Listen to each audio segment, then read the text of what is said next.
રોજ સવારે અને સાંજે શ્રી નારાયણ કવચનો પાઠ પૂરેપૂરો અવશ્ય સાંભળવો. સાથે સાથે કોમેન્ટમાં ઓમ નમો નારાયણ અવશ્ય લખવું.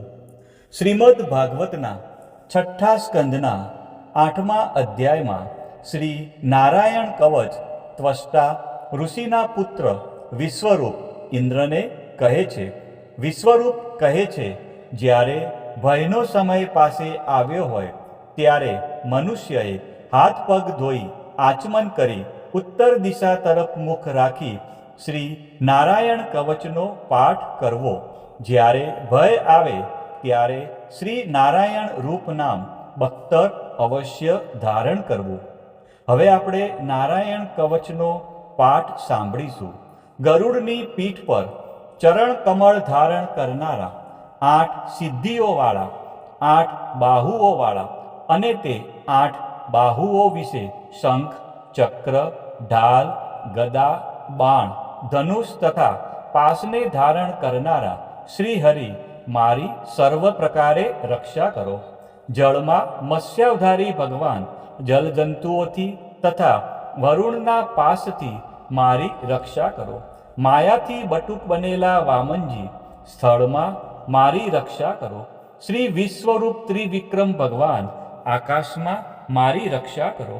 અસુરના અધિપતિઓના શત્રુ ભગવાન નરસિંહ સંકટકારક વન વગડાઓમાં તથા સંગ્રામ વગેરેમાં મારી રક્ષા કરો કે જે નરસિંહના ખડખડાટ હાસ્યના શબ્દથી દિશાઓ ગાજી ઉઠી હતી અને ગર્ભિણીઓના ગર્ભ પડી ગયા હતા. પોતાની દાઢથી પાતાળમાંથી પૃથ્વીનો ઉદ્ધાર કરનારા ભગવાન યજ્ઞમૂર્તિ વરાહ માર્ગમાં મારી રક્ષા કરો. પરશુરામ પર્વતોના શિખરોમાં મારી રક્ષા કરો અને ભરતના મોટા ભાઈ રામ તથા લક્ષ્મણ પ્રવાસમાં મારી રક્ષા કરો. અભિચારી વગેરે સર્વ ઉગ્ર ધર્મમાંથી તથા પ્રમાદમાંથી શ્રી નારાયણ ભગવાન રક્ષા કરો. નર ભગવાન ગર્વથી રક્ષા કરો. યોગના સ્વામી દત્તાત્રેય યોગ ભ્રંશથી મારી રક્ષા કરો. ગુણના સ્વામી કપિલદેવ કર્મના બંધનથી મારી રક્ષા કરો. સનત કુમાર કામદેવથી મારી રક્ષા કરો. હયગ્રીવ ભગવાન રસ્તામાંથી જતા દેવતાઓને પ્રણામ ન કરવા રૂપી અપરાધમાંથી મારી રક્ષા કરો. દેવર્ષિ શ્રેષ્ઠ મુનિ નારદ ભગવાનની પૂજામાં જે કોઈ વિઘ્ન નડે તેનાથી મારી રક્ષા કરો. અને કૂર્મ અવતાર શ્રી હરિ સર્વ પ્રકારના નરકમાંથી મારી રક્ષા કરો. ભગવાન ધન્વંતરી કુપથ્યમાંથી મારી રક્ષા કરો.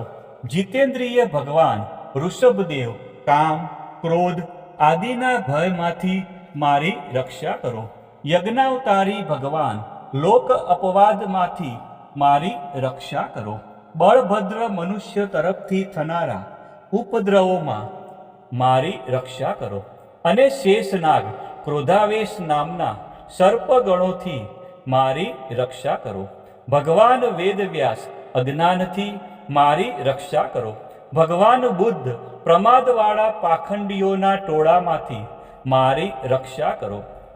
ધર્મની રક્ષા કરવા માટે અવતાર લેનાર ભગવાન કલ્કી કાળના મળરૂપ કળયુગથી મારી રક્ષા કરો. કેશવ ભગવાન પ્રભાતમાં ગદાથી મારી રક્ષા કરો. વેણુધર ભગવાન ગોવિંદ આ સંકટ કાળમાં મારી રક્ષા કરો. ઉદાત્ત શક્તિ શ્રી નારાયણ ભગવાન પ્રાહન કાળમાં મારી રક્ષા કરો. અને ચક્રધારી ભગવાન શ્રી વિષ્ણુ મધ્યાહન કાળમાં મારી રક્ષા કરો. મધુદૈત્યને મારનાર ઉગ્ર ધનુર્ધારી ભગવાન શ્રી વિષ્ણુ ત્રીજા પહોરમાં મારી રક્ષા કરો.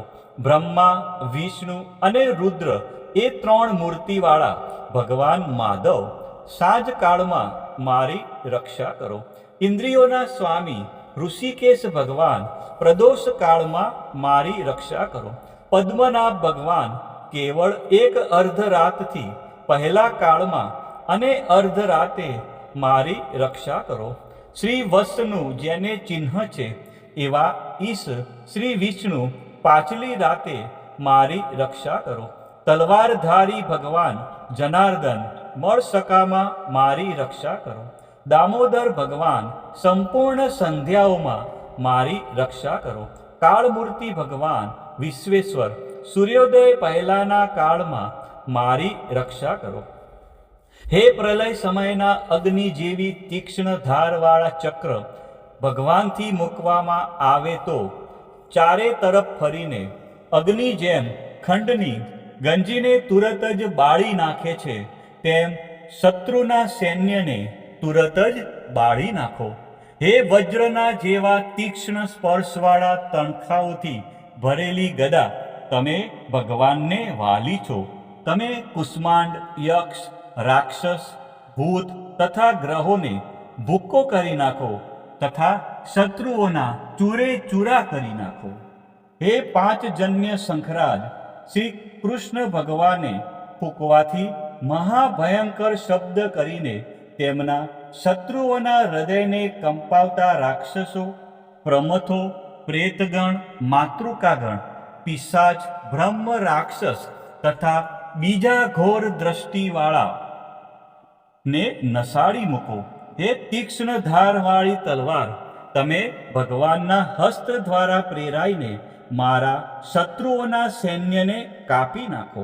હે ચંદ્રમા જેવી 100 ફૂદડીવાળી ઢાલ તમે શત્રુઓની આંખને ઢાંકી દો અને પાપી નજરવાળાઓની પાપી દ્રષ્ટિ હરી લો. અમને ગ્રહોથી કેતુઓથી મનુષ્યોથી સર્પોથી દાઢવાળા પ્રાણીઓથી તથા પાપોથી જે ભય થાય છે તે સૌ તથા જેઓ અમારા સુખમાં વિઘ્ન કરનારા છે તે સર્વે ભગવાનના નામરૂપી અસ્ત્રના કીર્તનથી તુરત જ ભય પામો. બૃહદથંતર વગેરે સામના સ્ત્રોતોથી સ્તુતિ કરાતા વેદમય તથા સમર્થ ગરુડ ભગવાન સર્વ સંકટોમાં મારી રક્ષા કરો તથા વિશ્વકસેન ભગવાન પણ પોતાના નામો લેવા વડે સર્વ સંકટોમાંથી મારી રક્ષા કરો. શ્રી હરિના નમ રૂપ વાહન અને આયુધો સર્વ આપત્તિઓમાંથી મારી રક્ષા કરો. ભગવાનના મુખ્ય પાર્ષદો અમારા બુદ્ધિ ઇન્દ્રિય મન તથા પ્રાણની રક્ષા કરો. આ સાકાર નિરાકાર જે કંઈ જગત છે સર્વ ભગવાનનું જ સ્વરૂપ છે. આ સત્યથી મારા સર્વ ઉપદ્રવો નાશ પામો. અભેદ દ્રષ્ટિવાળા મનુષ્યને ભગવાન પોતે ભેદરહિત જોવામાં આવે છે તો પણ તે પોતાની માયાથી આભૂષણો આયુધો અને ચિહ્ન નામની શક્તિઓને ધારણ કરે છે. તે સત્ય પ્રમાણ વડે જ સર્વજ્ઞ તથા સર્વવ્યાપક ભગવાન શ્રી હરિ સર્વ પ્રકારના રૂપો વડે સર્વદા અમારી રક્ષા કરો. નામની ગર્જનાથી લોકોના ભયનો નાશ કરનાર તથા પોતાના દિગ્ગજ ઝેર શસ્ત્ર પાણી વાયુ અગ્નિ વગેરેના પ્રભાવે ગળી જનારા નરસિંહ ભગવાન દિશાઓમાં ખૂણામાં ઊંચે નીચે અંદર બહાર તથા ચારે બાજુ અમારી રક્ષા કરો. હવે આપણે સાંભળીશું નારાયણ કવચનું ફળકથન. વિશ્વરૂપ કહે છે, હે ઇન્દ્ર, આ નારાયણ કવચ તમારી આગળ કહ્યું જે ધારણ કરવાથી તમે શ્રમ વિના અસુરોના અધિપતિઓને જીતશો. આ નારાયણ કવચને ધારણ કરનારો મનુષ્ય નેત્રથી જેના તરફ જુએ અથવા તો પગ વડે જેને જેને અડકે તે તુરત જ ભયમાંથી છૂટે છે.